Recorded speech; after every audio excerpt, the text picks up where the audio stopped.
All right, I reckon we're good to go. So Chloe, do you want to kick us off? Hey Pez, how you going? I just wanted to ask, first of all, how is your back going into the match? Are you fit to play? And if you don't know yet, when is the latest we'll find out? Sure. Yeah, my back's going pretty well. It's sort of been one of those things where each day we just kind of assessed it, see where it's at, and it definitely has been improving, which is really nice. Obviously, a couple of days still before the match, so I think we'll still just keep playing that by year. But bearing in mind that we'll probably need to make a decision, in the next day or so. So yeah, at this stage, like it's going really well, but obviously just need to make sure that I'm in the best possible spot to be able to contribute if I was to play. So I think, yeah, we'll do a couple more things at training in the next few days, and if I get there, I do. Fingers crossed, but also, yeah, it's not a call we've made yet. And I just also wanted to ask if I could, how closely were you girls all watching the South Africa West Indies match? Because that went down, that was a thriller. Yeah, probably not quite as closely as what the West Indian girls were watching it. But yeah, I think we all had an eye on it, probably for packing purposes as well, because I think if India had won that match, we would have headed to Christchurch today. But yeah, amazing game. And I think just a really indicative of just how amazing this competition's been. There's been so many final over results as we've gone along, and so many close calls. So yeah, it was a pretty amazing game, and yeah, an incredible outcome really too. Thanks, Pez. Sorry if I said Windies, by the way, I meant India. Oh, no, I knew. All good. Lucky McCurdy. Thanks, Lucy. Hey, Ellyse. Obviously, you've gone through this tournament or the group stages of the tournament undefeated, a bit different to some of the last campaigns. But how much confidence does that give you going into the semi-finals, or does it feel as though now that that's over and it's knockout tournament, it's completely different stage of the competition? Yeah, I do think it's an entirely different stage.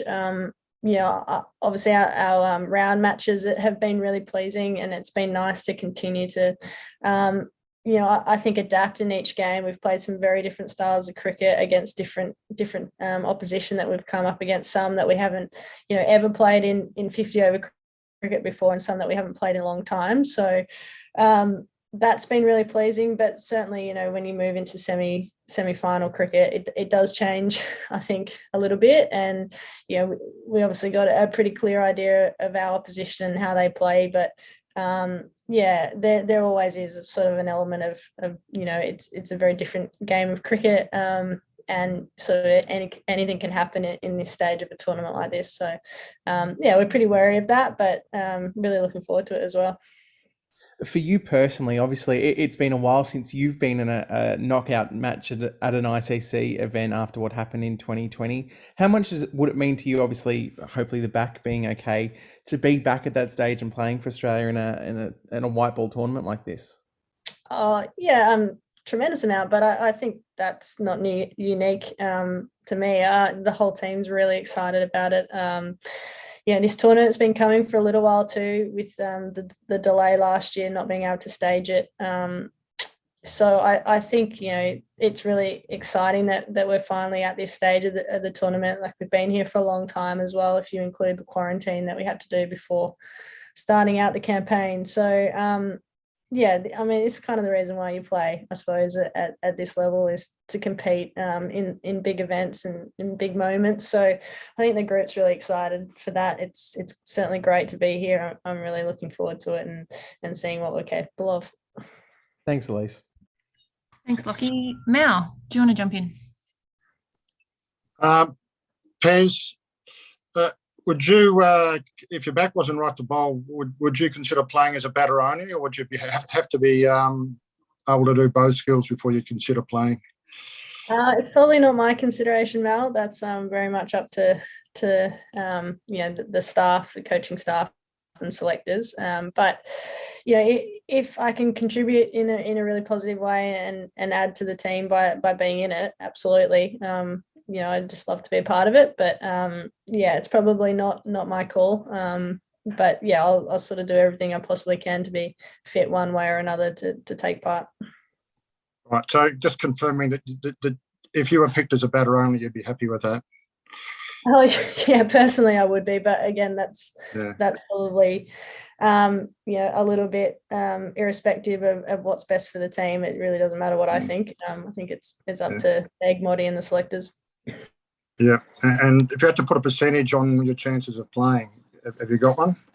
Yeah, I mean, we're training this afternoon, and I'd probably be able to give you a more accurate percentage after that. But yeah, I don't think it's anything hugely serious. So I think that there's a pretty high percentage that I'll be able to play at some point. Thank you. Russell Gould. Thanks. I actually had a back question as well. What do you actually need to do, Ellyse, to get up? Is there things you can't do? We're all very focused on your back because we obviously missing it. No. T20, we want you to play. Yeah, no, all good. I understand. I appreciate the interest and concern. Well, I haven't trained. I haven't done anything cricket wise in the last week. So, I mean, today we've got a cricket session. So, batting, especially moving around in the field over the next couple of days, potentially bowling if all that goes well as well. So, I guess I need to do some cricket, but in a nutshell. But yeah, we've got a couple of days, which is cool, and we've sort of deliberately held off doing anything just to give it a chance to settle as best as it possibly can. And so it's nice to have these 2 days now. We obviously don't have to travel as well, staying in Wellington, so that makes it a bit simpler. Is it just back spasms? Just confirming, and have you had it before? And what's sort of the recovery period been like before? Yeah, I've never had it before.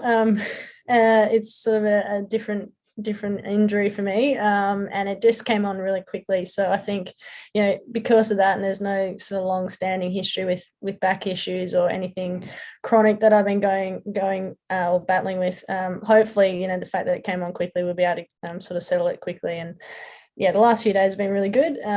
So yeah, if things go well today at training, hopefully that's a good indication that we're on the right track. Good. And just the last one on what's the weather forecast for the next couple of days? Obviously, it was not great last Friday. What's it looking like? I haven't checked the weather app. I can tell you today it's a little bit fresh, but the sun's out.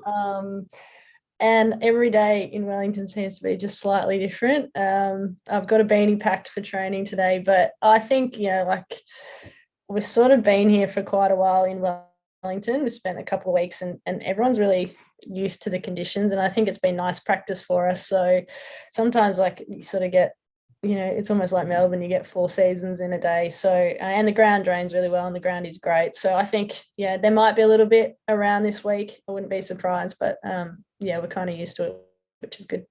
Just last one, cold weather and backs don't generally go together very well. Does that become a factor if it's really cold and you're maybe not quite 100%?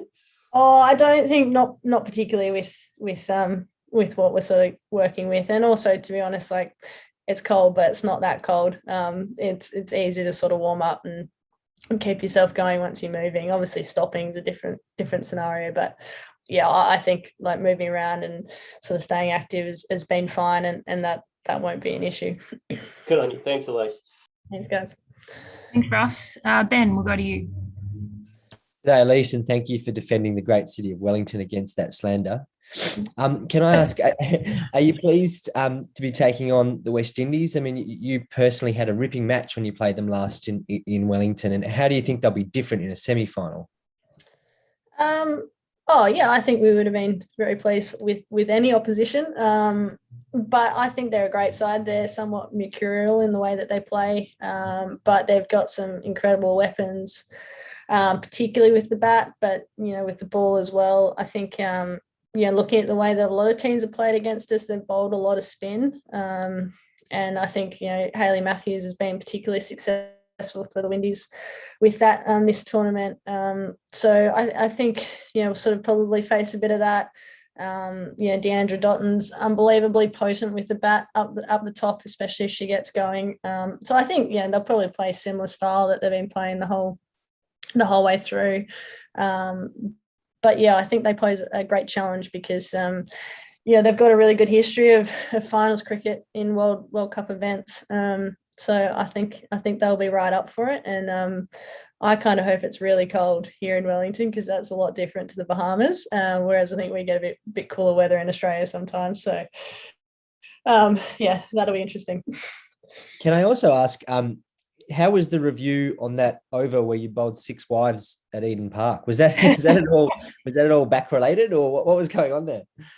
I was long watching for 1 over. I got pretty bored watching it because it went for that long. But no, look, it was just one of those things. I work really closely with Benny Sawyer, our bowling coach, and I suppose it's sort of you try and find some positives in it. And one of the really cool things about it was that I actually was swinging the ball quite a lot, just albeit misdirected. So yeah, like it just sometimes those things happened. I don't think I really wanted to dwell on it too much, but yeah, it's kind of nice because you can always have a bit more of a focus going into training when something goes a bit awry, and certainly just aligning to left-handers and making sure I've got my line right is something that probably across the summer it has come and gone a little bit for me. So yeah, it certainly wasn't back related. I'd love to have an excuse, but it just came out a bit funny that day.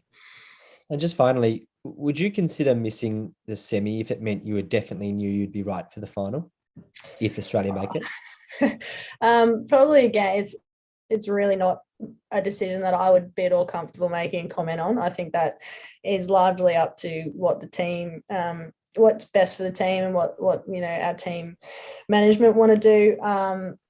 But no, I don't think you can have that approach to World Cup games and semi-finals and finals. Like, yeah, you just got to play each game, and that's the most important thing at the time, rather than casting your mind ahead to the next match and the final. Like I think the West Indies would dearly love to be in that final on Sunday, and they'd do everything that they can to beat us to get there. So it's the most important match for us this Wednesday at the moment. Thanks, mate. Good luck.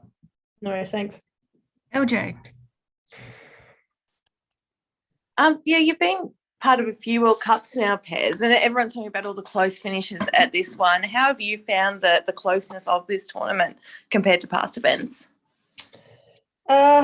Yeah, I think resoundingly it's been an absolutely wonderful tournament, and in large part because of some of those close finishes. But I think what that really represents is just how much teams have developed and progressed around the world in the last 5 years since the last tournament. Across the board, the standard of cricket is brilliant. Teams are competing so well against one another. So yeah, I mean, it's definitely been the closest World Cup that I've been involved in. You look at the top 4 for the semi-finals, and there's probably 3 teams that below them that were incredibly unlucky to miss out on a spot in the semi as well. So I mean, that's what you want.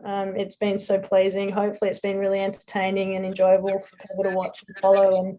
And I think it speaks great things for things to come for the women's game, and just how much it's progressing. Well, thanks, Bez. And Jono, we'll go one last one from you before we wrap up. LJ took my question, but that's okay. Ellyse, just I guess following on from that, would you like to see more teams competing in the World Cup? There were only 8 this time around, and there were a few issues with COVID and other teams qualifying. Do you think there's scope for more teams in this 50 over World Cup?